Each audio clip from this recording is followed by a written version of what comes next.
Hello students, welcome to your YouTube channel Nurture Classes for Biology. Today I am going to start the first chapter of Organic Chemistry of class 11th, which is some basic principles and techniques of organic chemistry.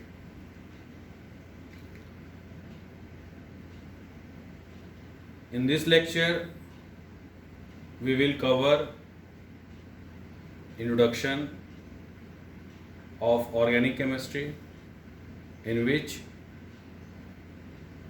we come to know what is the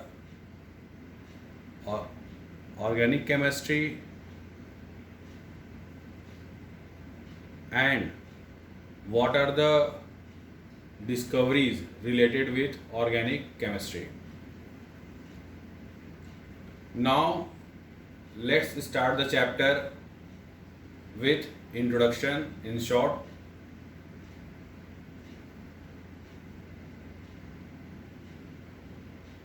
About the organic compounds. Now, what are organic compounds? Compounds which are isolated directly or indirectly from living organisms are called organic compounds. Means those compounds which are extracted from living organisms such as microbes, animals, plants, and human beings. These compounds are called as organic compounds, such as urea, nucleic acids, that is DNA and RNA, proteins, sugars, oils, fats, etc.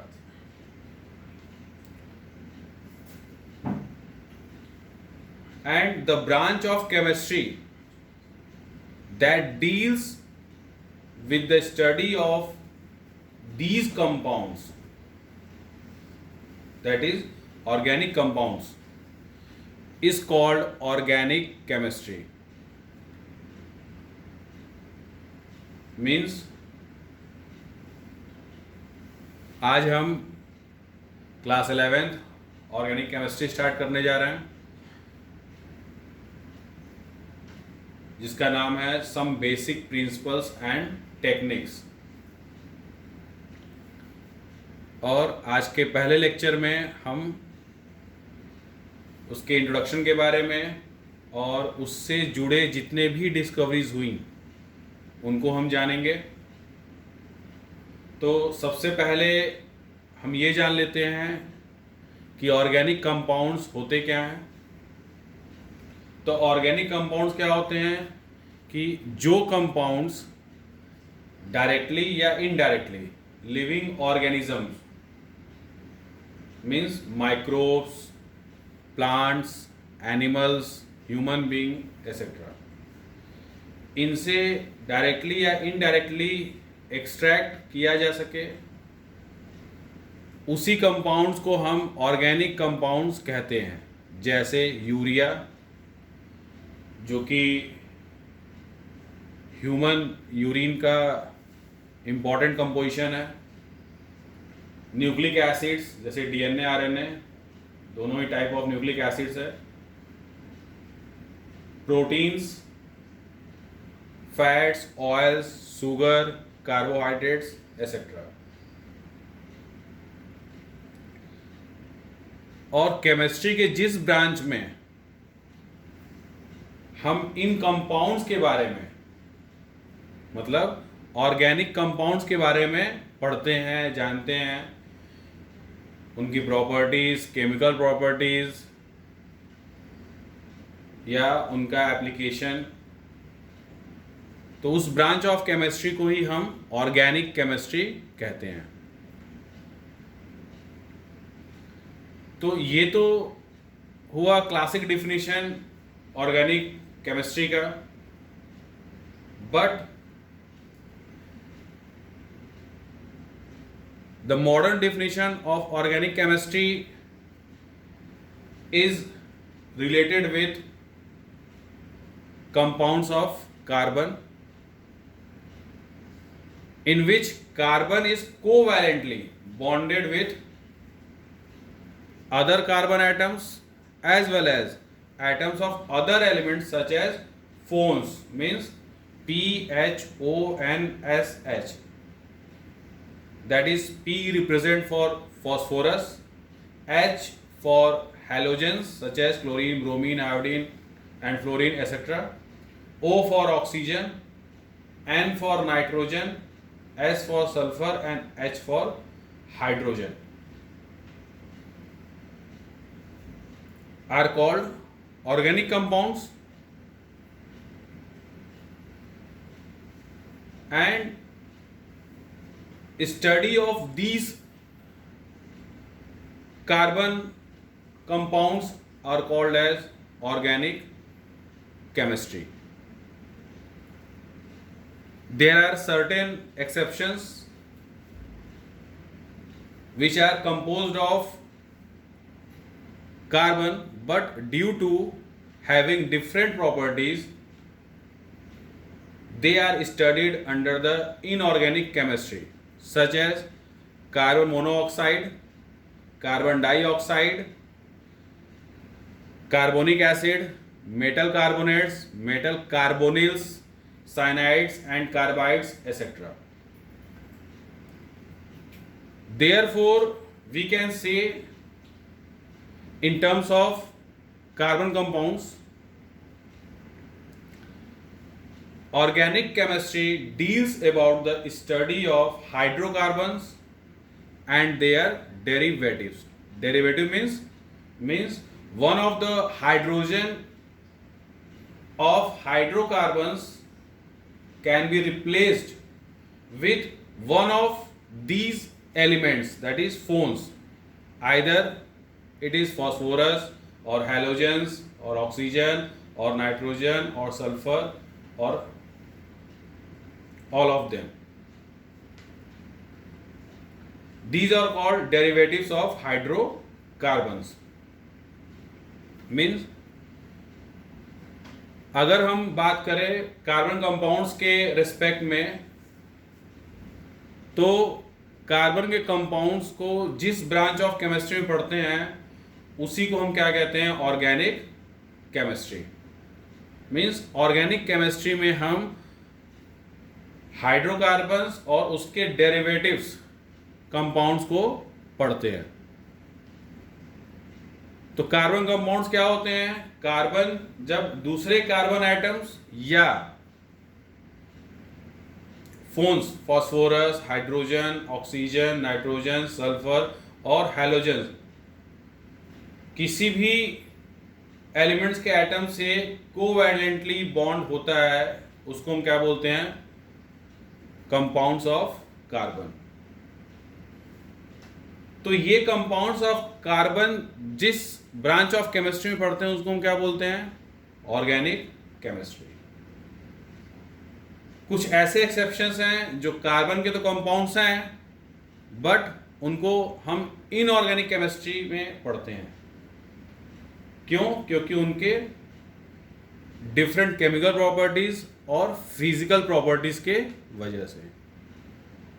वो compounds हैं carbon monoxide, carbon dioxide, carbonic acid, metal carbonates, metal carbonyls, cyanides and carbides. तो ये कुछ exceptions हैं जो कि carbon compounds होने के बावजूद भी हम इनको ऑर्गेनिक कंपाउंड्स में कंसीडर नहीं करते हैं और इसीलिए इनको ऑर्गेनिक केमिस्ट्री में हम नहीं पढ़ते हैं। तो ये हमारा रहा डिफिनीशन ऑर्गेनिक कंपाउंड्स का और ऑर्गेनिक केमिस्ट्री का। इसके आगे कंटिन्यू हम करेंगे और देखेंगे कि ऑर्गेनिक केमिस्ट्री से रिलेटेड कितनी डिस्कवरीज हुई, किसने क्या बनाया, ये सारी चीजें हम इसके बाद हम देखेंगे।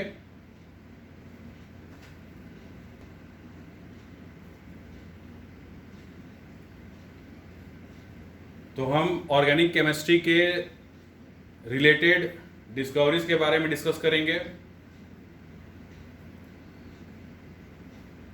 तो उसमें सबसे पहले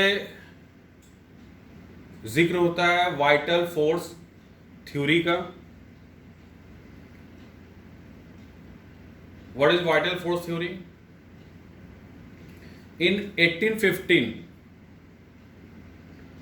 a Swedish chemist J. Berzelius gave this theory, and according to this theory, organic compounds are made under the influence of vital force in living organisms and thus cannot be prepared in the lab artificially.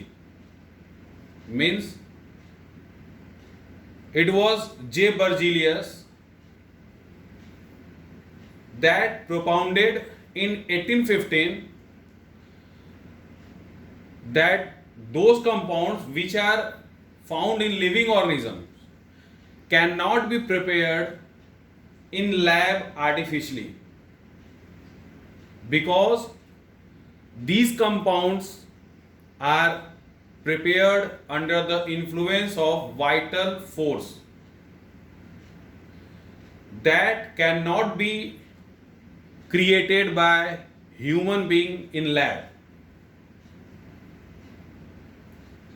Means 1815 में Swedish chemist Sweden के थे जे Berzelius, उन्होंने बहुत सारे organic compounds पे study किया और ये डिक्लेयर किया कि ऑर्गेनिक कंपाउंड्स जो बनते हैं वो किसी दैवी शक्ति के प्रभाव में बनते हैं लिविंग ऑर्गेनिज्म में, जिनको लैब में नहीं बनाया जा सकता ह्यूमन बीइंग के द्वारा। क्यों? क्योंकि ये फोर्स जो है, ये जो शक्ति है वो दैवी शक्ति है और इस फोर्स को क्रिएट नहीं किया जा सकता। इस तरह से उन्होंने क्लियरली ये बोल दिया था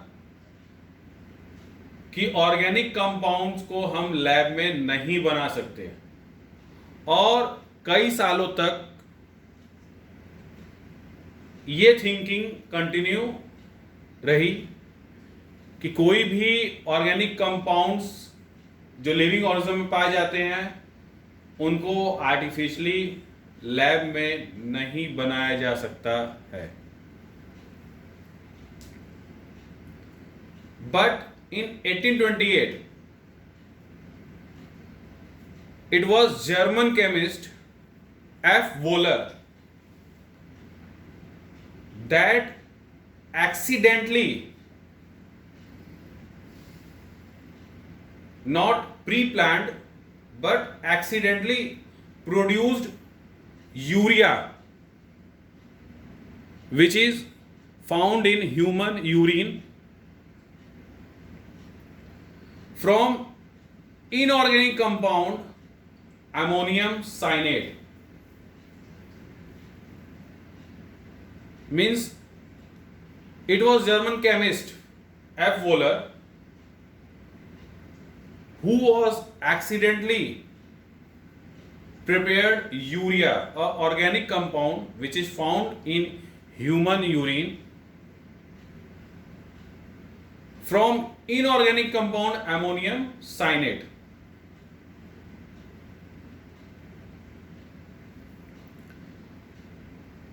एटीन 1828 में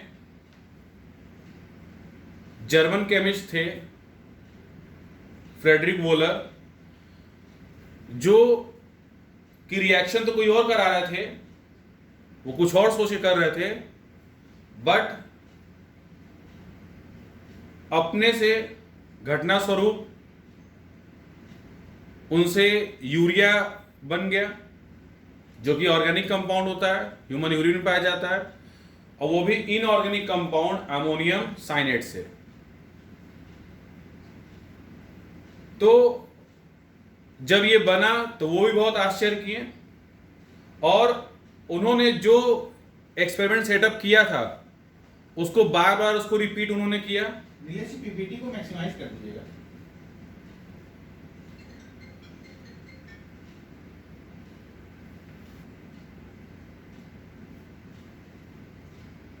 जैसे कि आप रिएक्शन में देख रहे हैं, अमोनियम साइनेट जो कि अमोनियम क्लोराइड और पोटेशियम साइनेट से बनता है रिएक्शन से, तो इन्होंने क्या किया, उसको हीट कर दिया, और ये हीट बहुत देर तक हुआ, तो उसमें रीअरेंजमेंट रिएक्शन हुआ और बॉन्ड्स का रिप्लेसमेंट हुआ, बस आपस में रीअरेंजमेंट हुआ। सिर्फ बॉन्ड्स के रीअरेंजमेंट की वजह से ये जो कंपाउंड यूरिया वो बन गया, NH2CO NH2, means urea was the first organic compound which was prepared from inorganic compound ammonium cyanate, and the type of reaction that was happened during the experiment was rearrangement reaction. Means in this reaction only rearrangement of bonds occur, due to which urea was produced. तो ammonium साइनेट से urea बना, तो ammonium साइनेट को इन्होंने heat किया, और heat बहुत देर तक हुआ, वो भूल गए एनी हाउ, और उसमें रीअरेंजमेंट रिएक्शन की वजह से बॉन्ड्स का रीअरेंजमेंट हुआ, और वो क्या बन गया, अमोनियम साइनेट से यूरिया। तो जो अभी तक कॉन्सेप्ट था, थिंकिंग था कि ऑर्गेनिक कंपाउंड्स को बनाना इम्पॉसिबल है क्योंकि वो वाइटल फोर्स के द्वारा बनते हैं, इसीलिए उसको लैब में नहीं बनाया जा सकता, तो ये बहुत बड़ा झटका लगा इस कॉन्सेप्ट को, जो कितने सालों से चला आ रहा था। आफ्टर द डिस्कवरी ऑफ और preparation of urea by F. Wohler, तो 1828 से लोगों को यह यकीन हो गया कि ऑर्गेनिक कंपाउंड को हम इनऑर्गेनिक कंपाउंड से लैब में बना सकते हैं।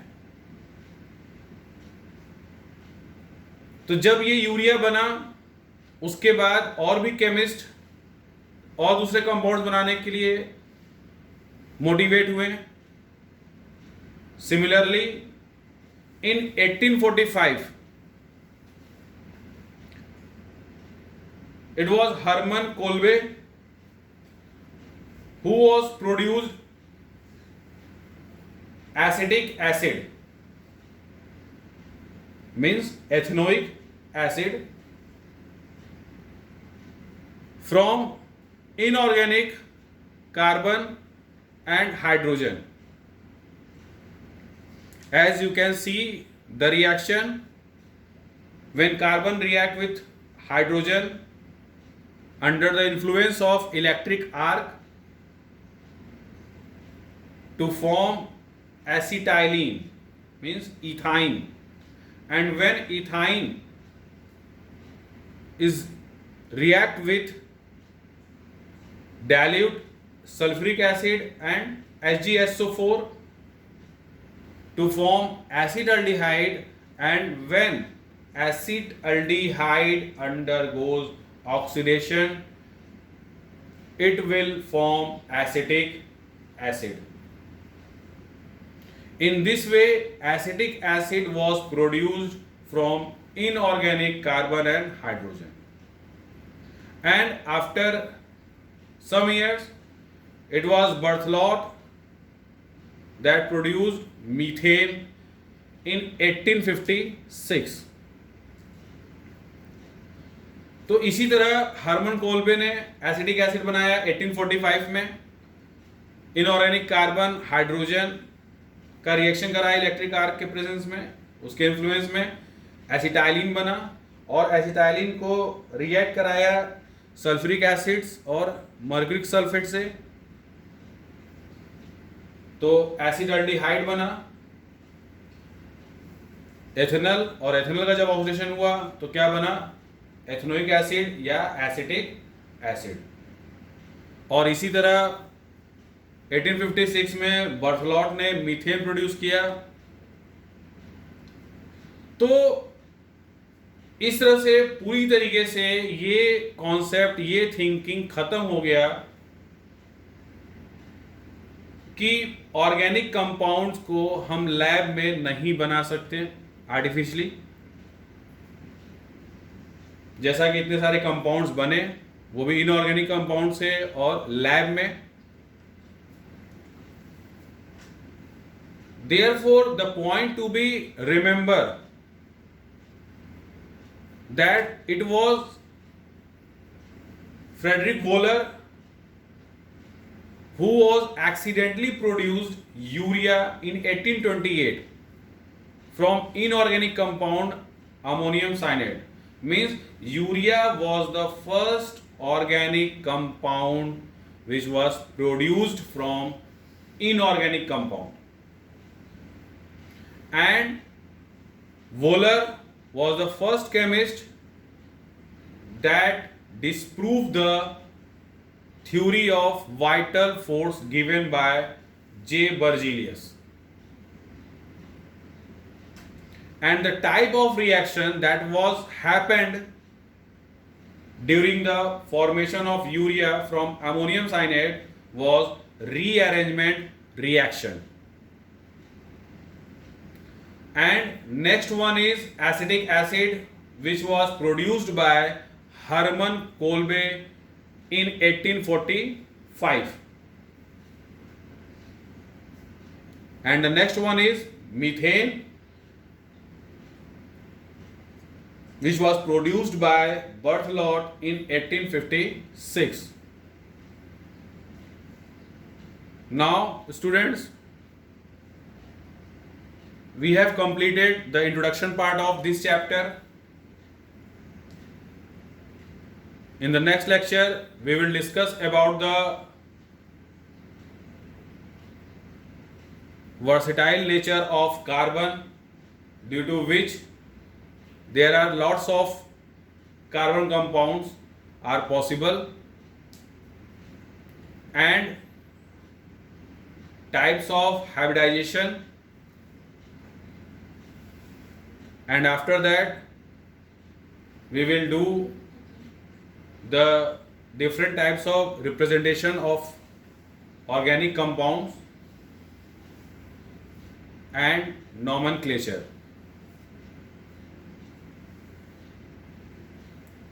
If you have any problem regarding this lecture, please write in our comment section, that I will discuss in our next lecture. Thank you.